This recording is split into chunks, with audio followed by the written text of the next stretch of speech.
every time you would win a game or get a base hit that won a game, you know, that was a thrill of a lifetime. And I had a lot of wonderful thrills. I was never a great ball player, but I loved the game. And I think my greatest thrill was putting the Pirate uniform on and coming up at a young age and getting to know these fellas personally was the great thrill. I probably think the whole 60 team, because they're a group of guys that didn't have the greatest talent in the world, didn't have the most talent in baseball at the time, but we ended up a winner because I think we did the little things well. We did all the little things. 1971, we were coming back from Baltimore after winning the World Series, and they positioned us in these convertibles. We were going to parade across the bridge coming into Pittsburgh. I had never seen so many people in my entire life. And as we start the parade going across the bridge, just when we... There were a lot of things that I can remember, but I trained in Hot Springs, Arkansas. And in 1907, 8, and 9, we went to Hot Springs. And then... I think my fondest memory involved people, the players, and the people in Pittsburgh. My wife and I spent 22 years in Pittsburgh, and the people were just great.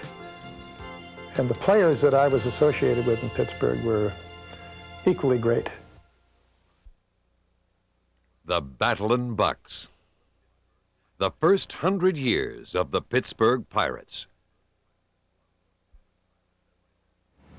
My most vivid Pirate memory has to be Bill Mazeroski's home run sailing over this wall to beat the Yankees in the 1960 World Series.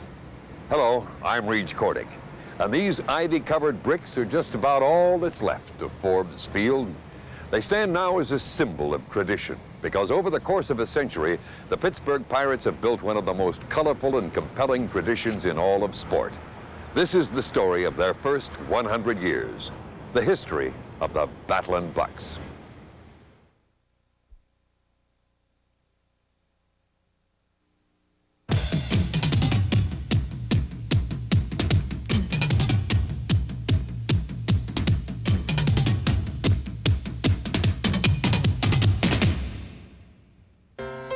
In 1887, Grover Cleveland was President of the United States. Pittsburgh was a bustling city of some 200,000 people, and a local baseball team called the Alleghenies officially joined the National League. The Alleghenies had formed in 1876, but their nickname didn't change until 1890. The Pittsburgh team in that league was known to sign players from another league, and they were known as pirating these players. So as a Pittsburgh team got known as the Pirates, and it sort of stuck. In 1891, the Pirates began playing in Exposition Park, near the site now occupied by Three Rivers Stadium. But the Pirates had little success until a German immigrant named Barney Dreyfus purchased the ball club and merged it with his Louisville team. He somehow got interested in going to ball games. He bought an interest in the Louisville club, and from then on, that was just his whole life's work, because that was what he loved, and he brought the Louisville club into Pittsburgh the 1st of January, 1900. Under new player-manager Fred Clark, the Pirates were National League champions in 1901, 2, and 3, and then Dreyfus made history.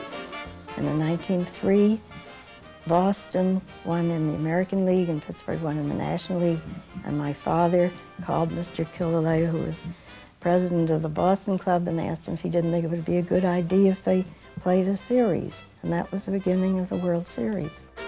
A one-page contract spelled out the guidelines for the first and only 9-game World Series. The Pirates went up 3-1, but Boston came storming back to take the next 4 games and capture the championship behind a pitching staff led by the immortal Cy Young. Despite the loss, Fred Clark maintained a standard of excellence. He managed the Pirates for 16 years and won more than 1,400 games and was inducted into baseball's Hall of Fame. Of course, it helped to have a player like Honus Wagner. Born in Carnegie, Pennsylvania, Wagner is considered the greatest shortstop of all time. He led the league in hitting 8 times, finished with a career batting average of .329, and was an original member of the Hall of Fame. He was one of the greatest. There's no question, he was one of the greatest. I tell you, he had one trick that nobody else has ever done.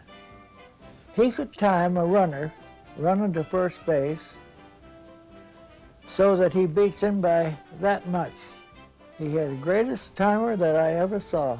My father, of course, pointed him out to me, and I saw him make a barehanded stop and throw one time, and that really impressed me. Of course, he had tremendous hands.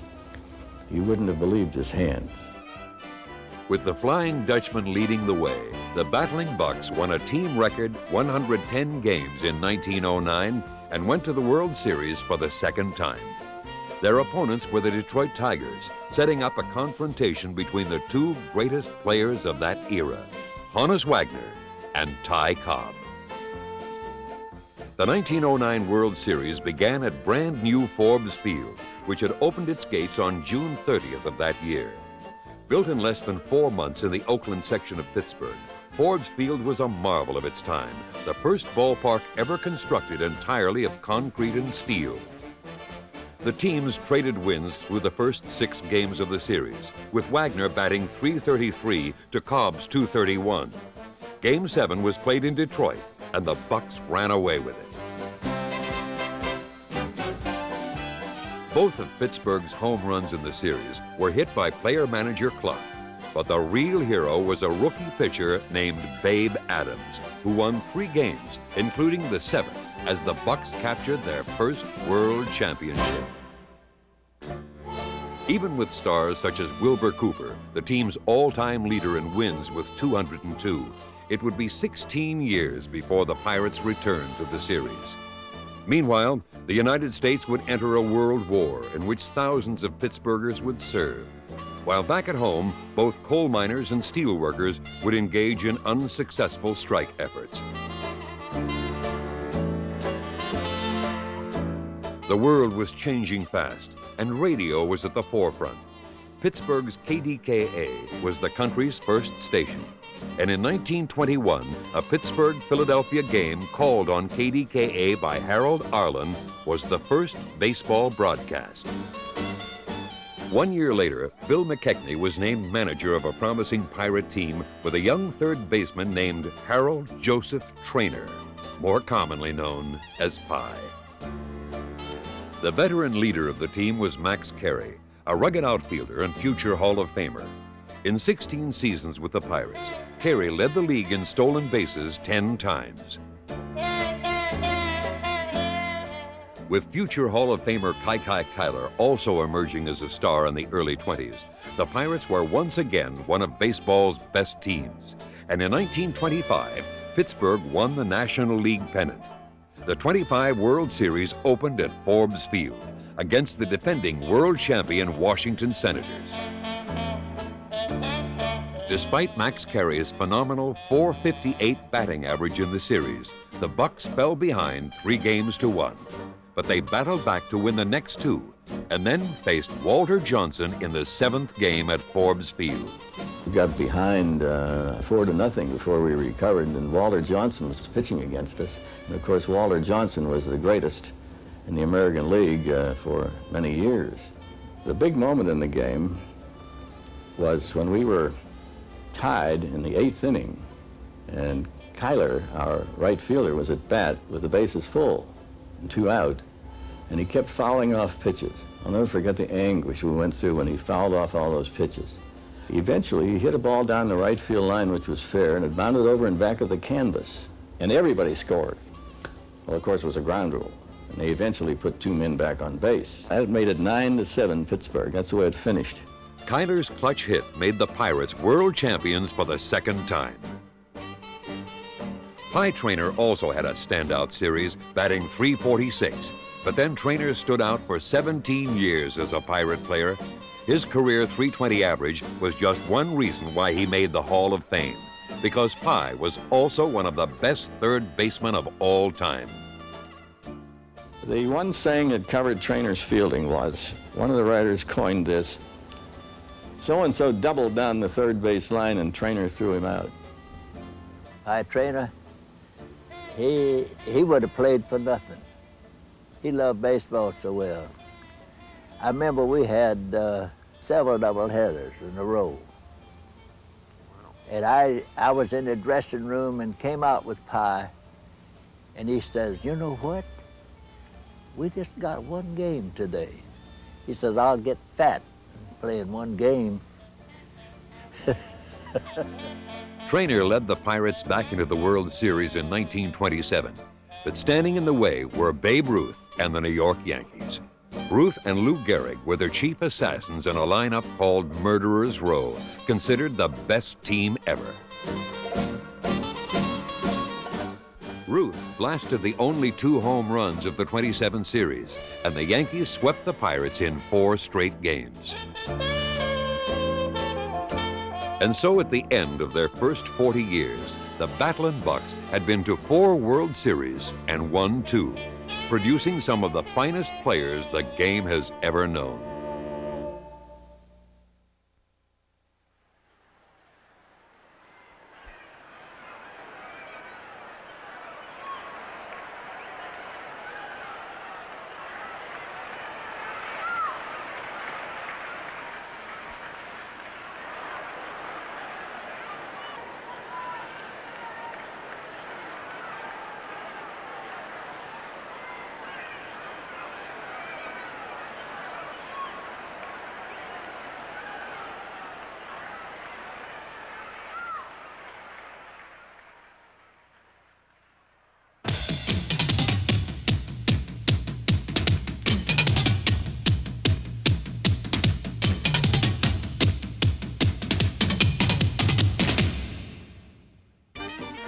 The Roaring Twenties were in full swing with flappers and dance marathons. But in 1929, the stock market crash brought tough times. Unemployment hit Pittsburgh hard, and the death of owner Barney Dreyfus in 1932 was a big blow for the Pirates. Son-in-law William Benswanger took over as president of the team, and in 1934, he appointed Pie Traynor as manager. The Bucs were a contending team through most of the 30s, thanks largely to the Wagner brothers. Paul spent 15 seasons with the Pirates, compiling a batting average of .340 and leading the league in hitting 3 times. It was Paul who suggested the Bucs take a look at younger brother Lloyd, a .319 hitter over 14 seasons in Pittsburgh. We got Paul first, and he was an excellent player. And then he said, he said, my brother, I have a brother, that was it, who's a much better player than I am. So my husband went out to scout the brother and decided maybe Paul was right. So they signed up Lloyd, and the two were really quite a team. Little Poison and Big Poison. Lloyd was faster, and he was faster and was a real good center fielder, one of the best. And but Paul, he was a good outfielder, but he didn't have the speed Lloyd did. If he'd had Lloyd's speed, he'd have probably at 400 every year. Big Poison and Little Poison. They played side by side in the outfield, and at the plate, they terrorized National League pitchers as no other brothers ever had. In fact, to this day, the Wagners remain the only brothers enshrined in baseball's Hall of Fame. They were poison to the pitchers. Dizzy Dean hated them. He hated to see them come up. L. Wagner, P. Wagner, Vaughn, and Traynor. That was our little murderers row. L. Wagner, P. Wagner, Vaughn, and Traynor. Right in the middle was Archie Vaughn, who was in the middle of many a Pirate rally throughout the 1930s. In his 10 seasons with the Bucs, Archie compiled a batting average of .324. And just like the other 3, Vaughn is in the Hall of Fame. He also shined in the field as one of the finest shortstops of his time. He did everything. He was a great fielder, great throw, accurate, and fast, and he hit in a lot of runs. What more can you say? Once he caught that ball, he'd throw you out. But he was a great ball player, very humble, and But one of the great hitters. And a key member of one of the most imposing offensive lineups in the major leagues. In 1936, Franklin Roosevelt was elected to his second term as president, and Pittsburgh suffered the worst flood in its history, cresting at more than 46 feet. Meanwhile, Pirate first baseman Gus Seward was compiling a consecutive games played streak of 822, a league record at the time. Seward and his teammates witnessed history in May of 1935 when Babe Ruth came to town as a Boston Brave and in one game hit the last 3 homers of his career. The Bucs won the game, but Babe's final homer was the first ever to clear the Forbes Field roof. In the late 30s, ominous events abroad overshadowed baseball, and with World War at hand, the steel mills of Pittsburgh fired up in full force. St. Louis Hall of Fame player Frankie Frisch was named manager of the Bucs in 1940, but had only moderate success through the war years. And the end of World War II saw the beginning of a new era for the nation, the city, and the Pirates as well.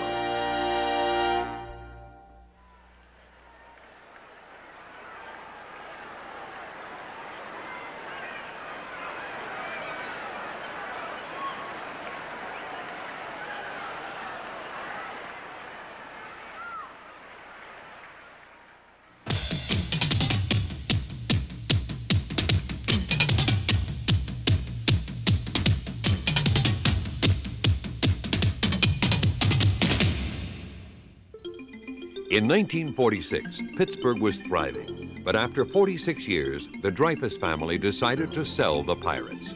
People who came in made it very important because Frank McKinney was a very well-known person in Indianapolis. Of course, Bing Crosby was Bing Crosby. John Galbraith was John Galbraith, and Tom Johnson, of course, local. All well-known people, and there was a big lift here when that came to pass because we were sort of in the doldrums in '46. The new owners signed former Detroit star Hank Greenberg in '47 to help revitalize the team. And in '48, longtime Pirate broadcaster Rosie Rosewell was joined in the booth by a flamboyant 31-year-old named Bob Fritz, who had become a star in his own right. Also in '48, rookie skipper Bill Meyer led the Bucs to 83 wins and was named Manager of the Year. But the coming seasons were fraught with failure and frustration, except for Ralph Kiner, one of the greatest home run hitters of all time. He blasted 301 in 7.5 seasons as a Pirate and was a gate attraction all to himself. The people used to wait till Kiner came to bat his last time. See, we didn't have good teams at that time, not top teams. And then after Kiner batted the last time, you would see an exodus. People would get up and leave. All they wanted to see was him. I did have that reputation, and of course there was one reason for that. The Pirates were not a good ball club, and I was hitting a lot of home runs, and I was leading the league in home runs, and people would come out to watch that. And I take great pride in the fact that I put a lot of people in the ballpark, and I think that's really a great measure. Twice he belted more than 50 homers in a season, the only player in baseball history to lead his league in home runs 7 consecutive years. Ralph Kiner is enshrined in the Hall of Fame. In 1952, Branch Rickey was hired as general manager. He built great teams in St. Louis and Brooklyn, but the task ahead of him in Pittsburgh was enormous. The challenges when he came over to Pittsburgh were great.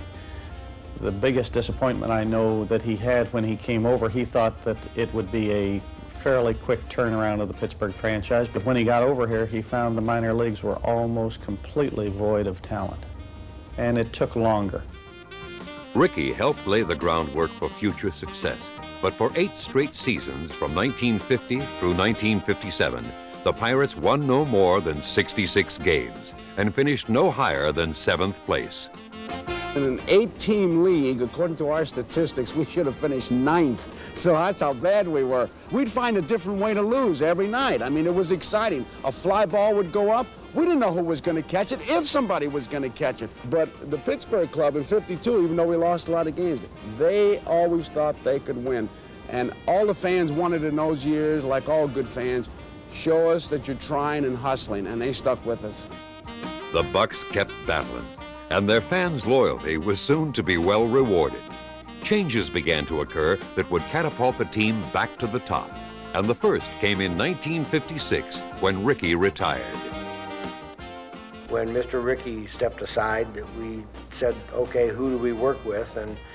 And here's this young man who was working in New Orleans as the head of our farm club down there, and we said, Joe Brown is not only committed, but a very bright and able guy, and let's give him a shot at it. And so we brought Joe up, and the record shows he built one of the finest organizations in all of baseball. Good things began happening at the ballpark. In late May of 1956, Pirate first baseman Dale Long set a major league record by blasting home runs in 8 consecutive games. Danny Murtaugh was appointed manager late in the '57 season, and almost instantaneously, the Bucs became winners. They'd gone a dreadful 36-67 before Murtaugh took over that season, but went 26-25 the rest of the way under Danny. The scrappy former second baseman for the team lit a fire under these Bucs, and in 1958, they were the surprise of baseball, winning 84 games to finish in second place. At the end of the '58 season, Joe Brown was honored as Major League Baseball's Executive of the Year. The thing that I liked best of all was that we had pretty much captured Pittsburgh. The people now knew that we had a good club, that we had talent, and that we were competitive. Before the '59 season began, Brown made a trade with Cincinnati that would prove to be crucial. Oh, unquestionably the best trade was the one which gave us Harvey Haddix, Don Hoke, and Burgess. Haddix gave us the starting left-hander we needed. Hoke gave us a good hitter and a fine defensive third baseman. Smokey Burgess gave us a left-hand hitting catcher, which we needed. The Bucs fell back a bit in '59 and finished 4th. But on the night of May 26th in Milwaukee, perhaps the greatest one-game pitching performance in baseball history was achieved by Pirate newcomer Harvey Haddix, who did not allow a single Braves batter to get on base through 12 innings. But the one thing that I didn't realize, and I didn't know it until afterwards, that I hadn't walked somebody somewhere along the line. I was out there just trying to win a ball game. I didn't care about the base hits or not. We was trying to win. The Pirates had 12 hits, but could not score a run. So Haddix carried his perfect game into the bottom of the 13th inning. Here's the pitch. There's a fly ball deep right center. That ball may be on through and over everything. It is gone. Home run. Absolutely fantastic. Joe Adcock spoiled the unparalleled performance. No other pitcher has ever tossed 12 perfect innings of baseball, but Haddix handled the disappointment with typical class and dignity. He sat at his locker, and there's all the press around him. And Harvey looked around and he said, "Gentlemen, give me a moment or two, will you?" And he said to the clubhouse boy, "Bring me a beer." He sat there with his back to them, popped his beer and took a couple of swigs of it. Goodness knows what went through his mind. But he turned around with a smile on his face and he said, "Now, gentlemen, what can I do for you?" I'll never forget that as long as I live. Pirate fans were treated to still more unforgettable pitching that season as reliever Elroy Face went 18-1 out of the bullpen. Face made the forkball famous, and for 14 years, he was the Bucs stopper. Well, as far as I'm concerned, there hasn't been anybody that has been as effective as Roy as in a relief role. Bases loaded, nobody out, more than once. The bases were still loaded and 3 outs. In the summer of 1960, Pittsburgh was swept away by pennant fever, and a 3-word slogan caught the spirit of the entire city. Need a Bucs, need a Bucs, need a Bucs, need a Bucs. The Bucs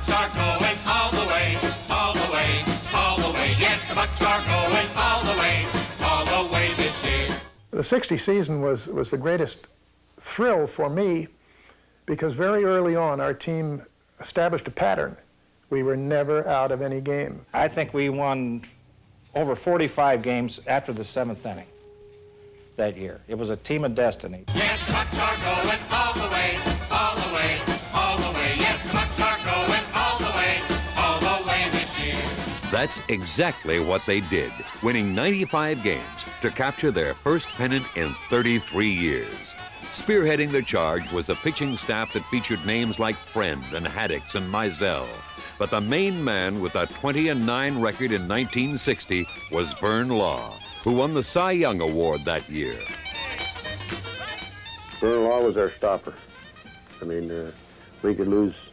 In fact, in 1960, I think we never did lose 4 straight.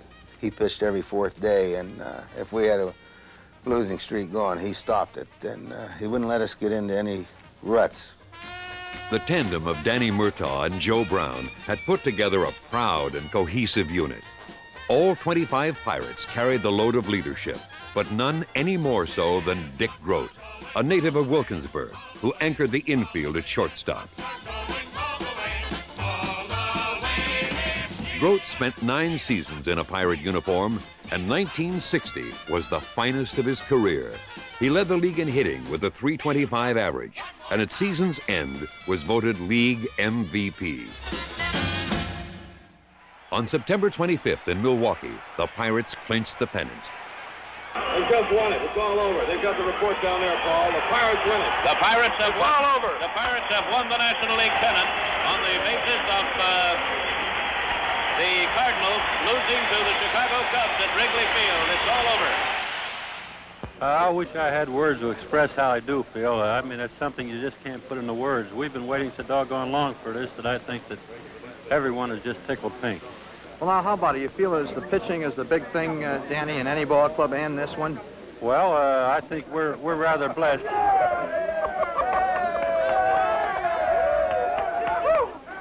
We didn't put the other side of it. Nothing to do with it. God! Darn. Well, Danny, that's sort of a sample of what's going to happen if you win the World Series. How about that? Oh, my, I'm for it 100%. The memorable thing to me was when we came back to Pittsburgh. Downtown Pittsburgh was jammed.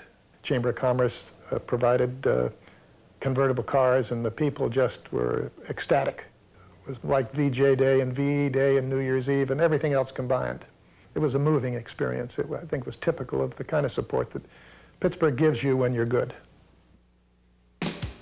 The eyes of the nation focused on the World Series opener at Forbes Field as the Bucs were set to battle the mighty New York Yankees.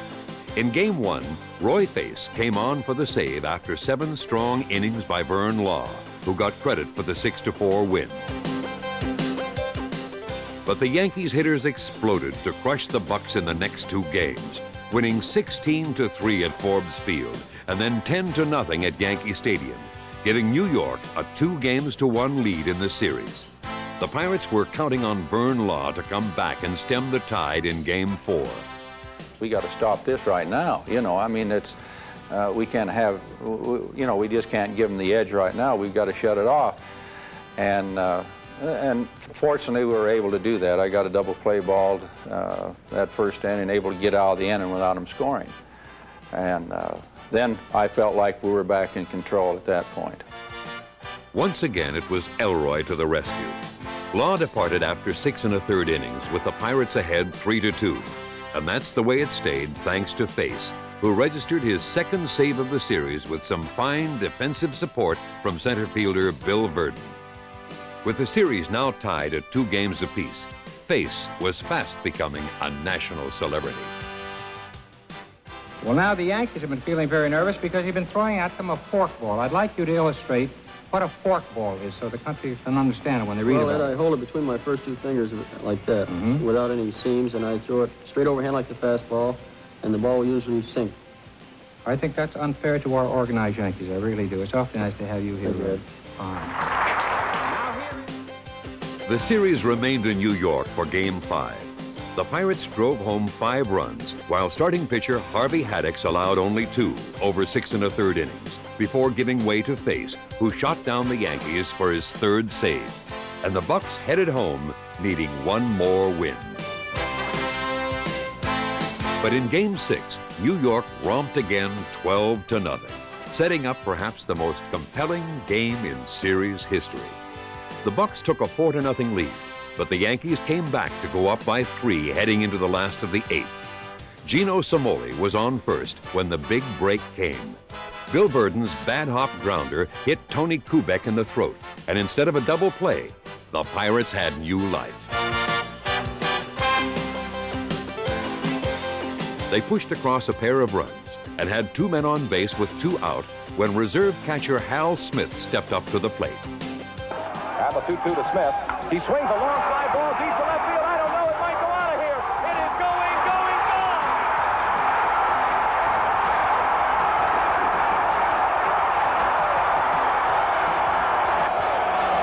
Forbes Field is at this moment an outdoor insane asylum. We have seen and shared in one of baseball's great moments. When I got to second base, it dawned on me what had happened. And then I started getting pretty thrilled. It was really great coming around third and going into home. Dick Grote and Roberto Clemente were on base, and they were there waiting for me and greeted me. I don't know how anything could be any more exciting to any athlete than that, because that's the top. When we scored those 5 runs in the 8th inning, I think we thought we had it won, and we just went kind of crazy and feel like we just go through the motions, get them out, and we got this thing won, but it didn't happen that way. New York tied it with 2 in the 9th, and Mazeroski led off for the Bucs. All I can think to myself is just get a good ball, hit a line drive somewhere, get on base, get something started. So that was on my mind. I had no visions of hitting a home run, not even trying to hit a home run. Ralph Terry delivered.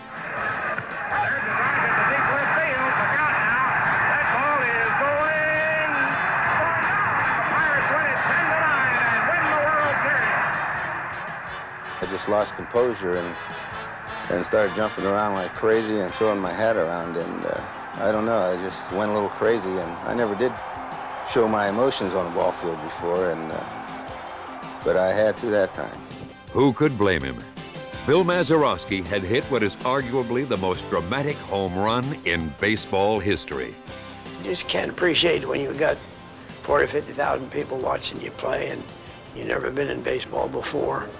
And then to win the World Series against the Yankees, of all people, you'd have to say that's the greatest moment you've probably ever had. The Battlin Bucs had overcome the odds to win the World Championship after a wait of 35 years, and Pittsburgh went absolutely wild.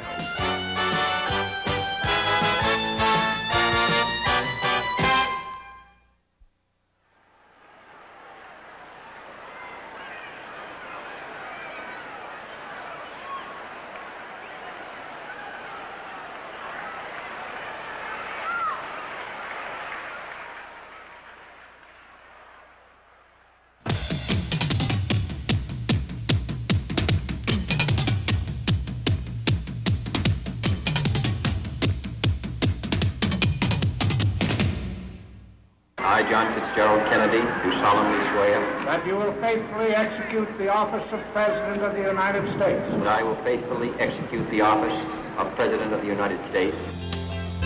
In the early 1960s, more than 600,000 people lived in Pittsburgh, and downtown was rapidly building up.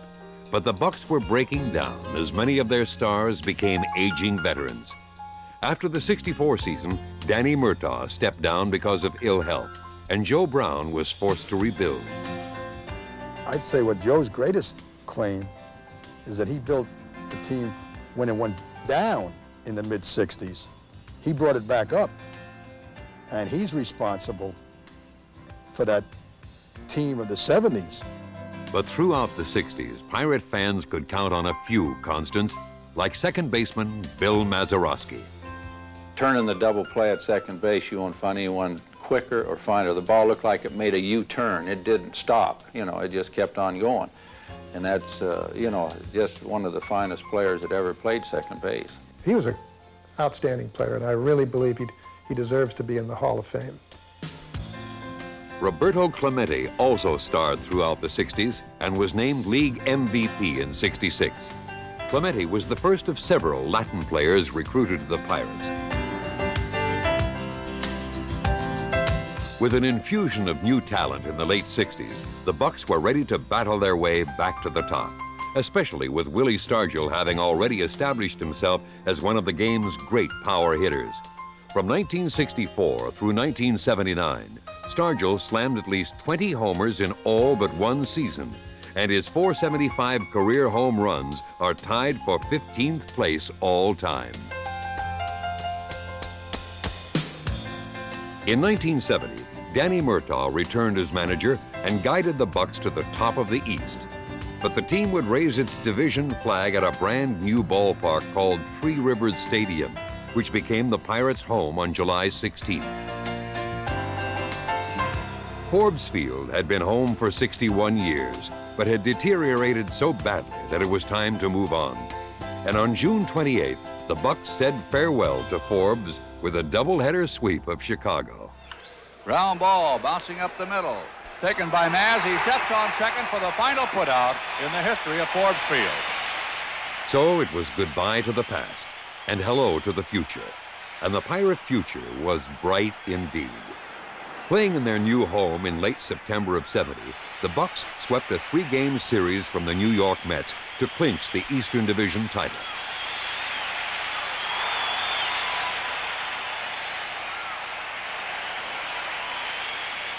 The 1970 playoffs ended in Cincinnati, where the Reds completed a 3-game sweep of the Pirates. But at season's end, Murtaugh received Manager of the Year honors in a classic presentation by Casey Stengel. But here, I want you to take that gift and listen. I might be fooling up here, but you run me out of baseball. And I want to tell you something, you are slicker than they think you are. In 1971, the Pirates would not be denied as they sailed off with their second straight Eastern Division crown. Sparking the charge was Willie Stargell, who posted single-season career highs in home runs with 48 and RBIs with 125, while batting .295. Stargell's power was the perfect complement to a .341 average posted by Clemente as the Bucs won 97 games. As the season wore on, we were pounding people. I mean, guys were fighting for the ball to see who would start that night. You know, give me the rat. I want the white rat. And it was a great club to play for because we did. It started looking like, hey, we are good. You know, we've got a good ball club here. And then it just becomes fun. And to pitch in front of that ball club, I was just happy that I signed with the Pirates because I wouldn't want to be in the National League with another ball club against that kind of hitting. The playoffs began in San Francisco, and first baseman Bob Robertson lit up Candlestick. Robertson on a slasher down the right field line. Kingman leaps for it, gets it goodbye. It bounced off his glove and went on over the right field. Looking, it is going, gone. Number 3 in this ball game by Bob Robertson. What a day he's having. Relief ace Dave Justy was on the mound at Three Rivers as the Pirates blew past the Giants 3-1 and headed back to the World Series after an 11-year hiatus. The series opened in Baltimore, and the Orioles were heavily favored to win their second straight World Championship. Earl Weaver's team had it all, overwhelming pitching and overpowering hitting. Both were on display in the first 2 games. The O's took the opener 5-3, wrapping out 10 hits to Pittsburgh's mere 3. And Baltimore ran away with the second game 11-3, out-hitting the Pirates 14-8. They got us 2-0 real quick. And it was amazing, too, because the vendors there in Baltimore started selling pirate paraphernalia at half price. They just knew that the Pirates wasn't coming back. And boy, I'm telling you, they really wrote us off. After the second game, Murtaugh very calmly just told the media, you have not seen the real Pittsburgh Pirate team, but I'm sure you will see them before the series is over, and we'll be back. The scene shifted to Pittsburgh for Game 3, where Steve Blass grounded the O's with a masterful 3-1 victory. I didn't sleep too well the night before that third game, but went out and just had a whale of a ball game, pitched a 3-hitter. There's a drive right down to Cash on a short hop. The Buccos win. Look at Blast. Game 4 in Pittsburgh made series history. This is the Golden Triangle of Pittsburgh, and there's a light on tonight. The 4th time in the history of the city of Pittsburgh, as all the office buildings have their lights on to celebrate the first night game in the history of the World Series. Here on the banks of the Monongahela, the Alleghenies, they join to form the Ohio River. And you're moving now into one of the most beautiful new parks in baseball, Three River Stadium. But above all, the 71 series was a showcase for Roberto Clemente, who hit safely in every game, batted .414, and was named MVP. I mean, even a blind person could clearly see what was shining out there, and it was Roberto. 2 doubles, a triple, 2 home runs, 4 RBIs. Clemente put on one of the most outstanding performances in World Series history. And not just at the plate, but in the field as well. Long chase for Clemente. Gallops over. Grabs it, whirls. Here's Retman coming to throw. What a throw! And he just beat it in. The first World Series night game was an opportunity for Clemente to display his talents to a larger audience. And he went 3 for 4. While 21-year-old rookie Bruce Keeson allowed just 1 hit over 6 1/3 innings of relief, as the Bucs tied the series at 2 games apiece. Nellie Briles got the nod to start Game 5 and came through with a sensational 2-hit shutout that gave the Bucs a 3-game sweep at Three Rivers. Briles on the 1-2, set, throws. Here's the ground trickler well inside the bag at third. Pagan throws to second. The ball game is over. Pagan gets the 4th. Back to Baltimore for Game 6, which the O's won 3-2 in 10 innings to set the stage for a final confrontation. And once again, Steve Blass took the mound for the Pirates. I went out to pitch in the bottom of the 1st inning, and I was all over the place because I wasn't locked in at all. Everything was registering, everything was occurring, and you can't really be too effective. But that's when Earl Weaver tried his psychological ploy and come out and said, Rule 801. 801.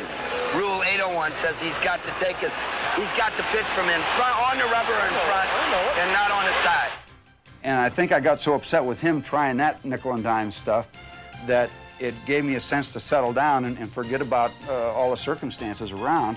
And after that, really did get back into it and got back in the groove and went from there and really pitched effectively after that. Blass went the distance, allowing just 4 hits as the Pirates took it 2-1 for the 4th World Championship in their history. And of course, Clemente had a hand in the victory. That is hit well. A Clemente home run, and the Pirates lead 1-0. That's his 12th hit. It looked like he hit a breaking pitch.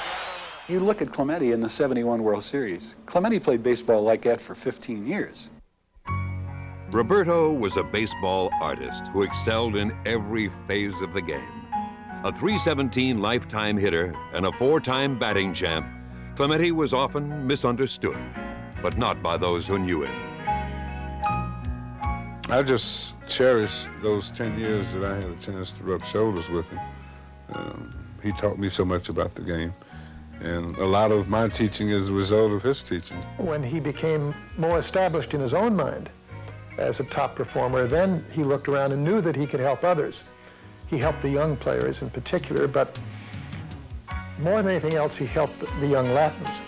His feelings and commitments were way beyond the paycheck. They were to the Pirates, to the fans of Pittsburgh, and to our family and to the organization. Clemente played right field like an instrument, winning 12 straight Gold Gloves, and his throwing arm was legendary. Over 18 seasons, he played in more games, batted more times, and got more hits than any other Pirate ever. And his final base hit made history. Bobby hits a drive into the gap in the left center field. There she is. Just 3 months after reaching 3,000 career hits, Clemente's life tragically ended. Clemente, a perennial star with the Pittsburgh Pirates, died when the plane loaded with relief supplies for earthquake survivors in Managua, Nicaragua, plunged into the ocean seconds after takeoff. Clemente was in charge of the earthquake relief drive in Puerto Rico. After his death on New Year's Eve 1972, Clemente received special induction into the Hall of Fame. Roberto was gone, but the Bucs kept winning. In all, they captured 5 division crowns in the first 6 years of the 70s, propelled by an awesome offense that came to be known throughout baseball as the Lumber Company. Well, right now, Oliver is in a very key situation. Slow pause to the belt, the pitch, and there's a ball hit very deep to right field. You can't kiss it goodbye. Roloski working. Sanguin swings. There's a dive down the left field line, and it's going to twist away down. Certainly did a tremendous job. Stargell gets Goodwood on this one, chasing Santo back to the fence. Ronnie looks. A home run for Stargell. Kiss it goodbye. Well, what'd you hear me say? He giveth and he taketh. But with success came sadness when Danny Murtaugh died in '76. I think Murtaugh probably was one of the greatest managers in baseball, and a lot of people don't know it. But Murtaugh, he could get the most out of his talent. I mean, that's what a manager should do. He was smarter like a fox. He really was. Danny, the only thing I didn't like about Danny, he'd spit tobacco on my shoes. That's the only thing I didn't like. If you think of Danny Murtaugh and don't smile, then you don't know him at all. Also in '76, Joe Brown retired as general manager, closing out a glorious chapter in Pirate history.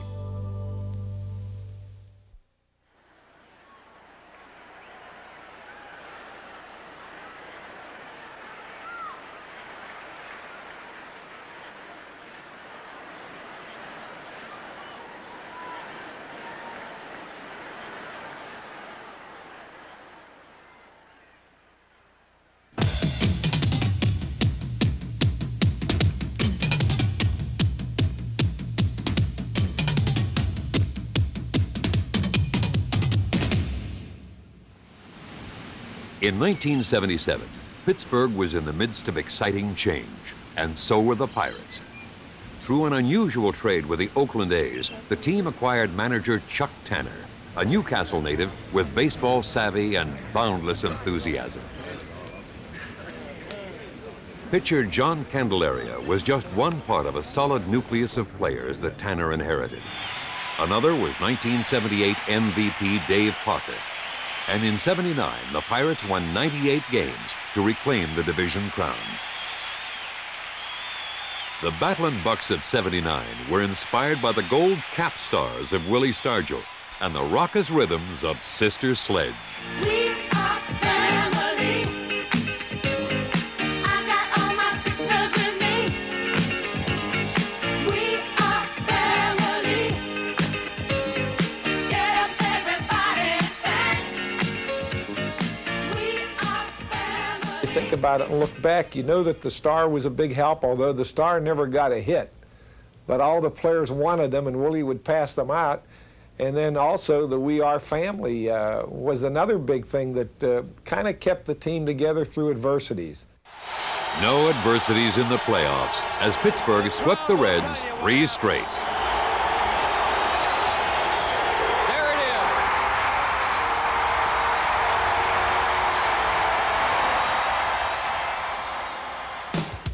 Once again, it was Earl Weaver's Orioles providing opposition as the '79 series began in Baltimore. 4 more for the 4 games you're going to win to win the 1979 Fall Classic. But the Bucs lost Game 1, 5-4. In Game 2, the score was tied in the 9th with catcher Ed Ott on second base. Tanner called on Manny Sanguin to pinch hit, and Sanguin came through in the clutch to deliver the go-ahead run.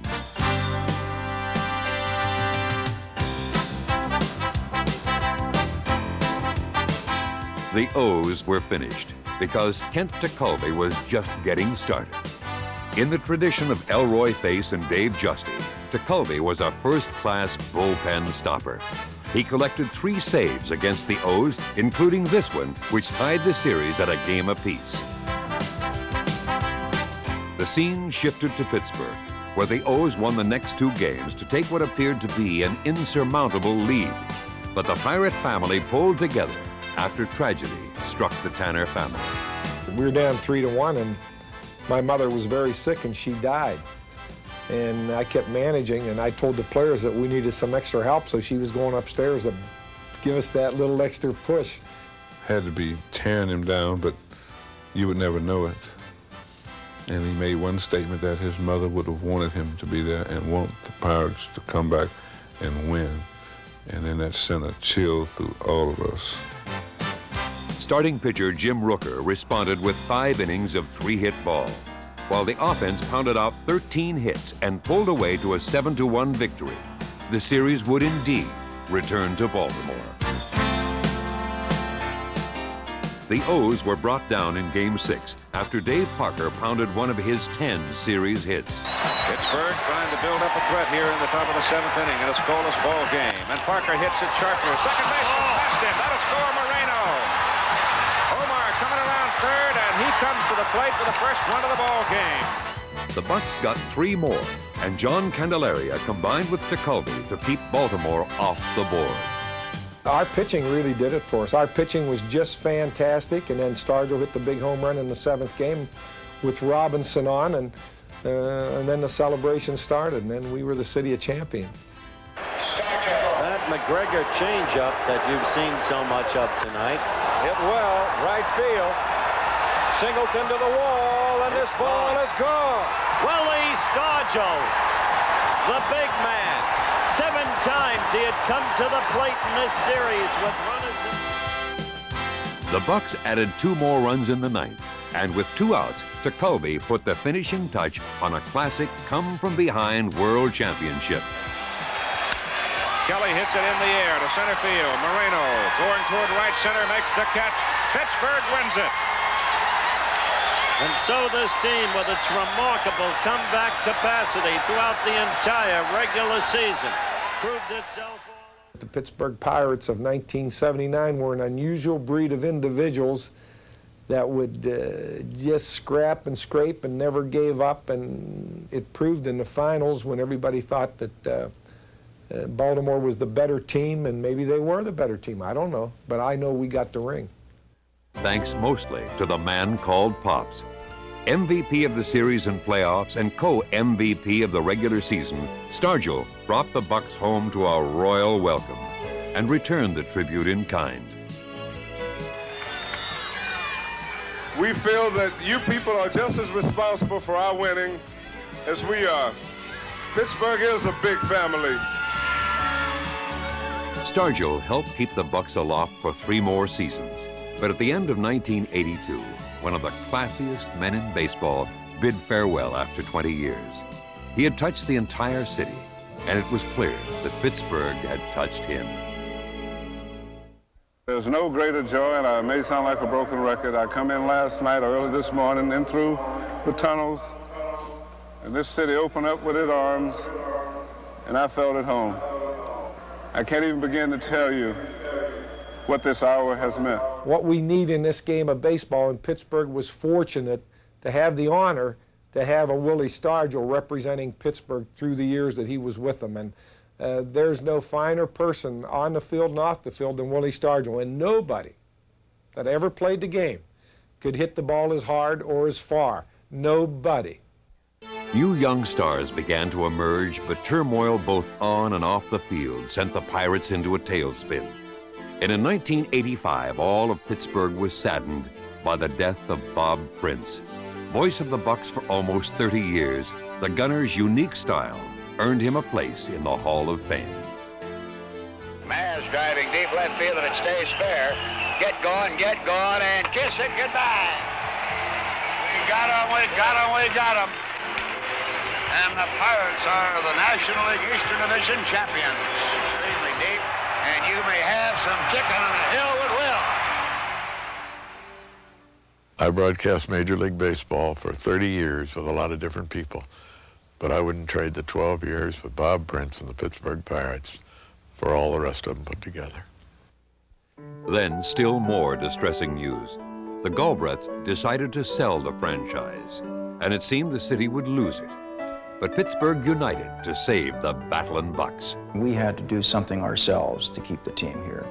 And that's when I decided that the city itself had to get involved with the purchase of the team by putting some sort of a formula together, being a public-private partnership. Time and time again, that community has come forward in when our Western Pennsylvania or Pittsburgh generally has needed it and has done the things necessary to make major contributions to our lifestyle, which ends up being a #1 most livable city. Pittsburgh has a noble tradition of public and private sectors coming together in time of need.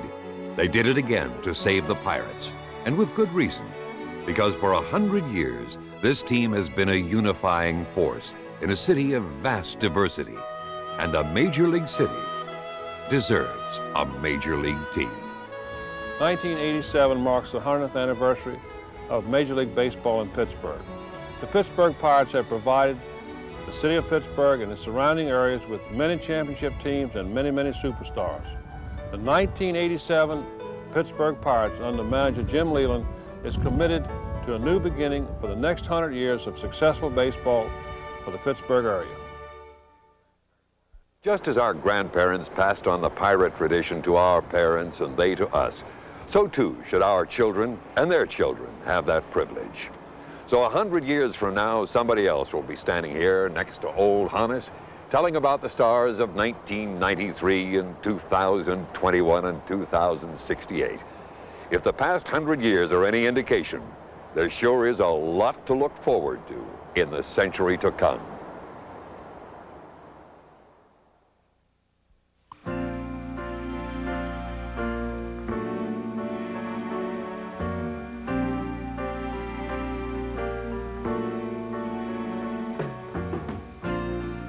Here's to the winners,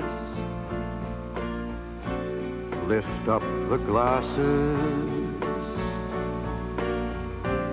Here's to the glory still to be.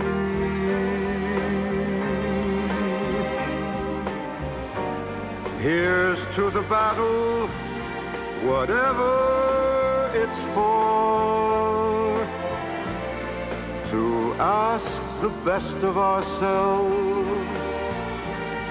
then give much more.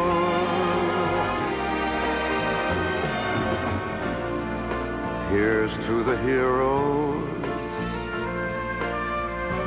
those who move mountains.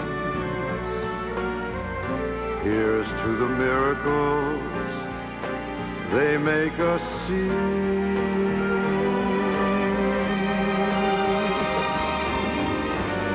Here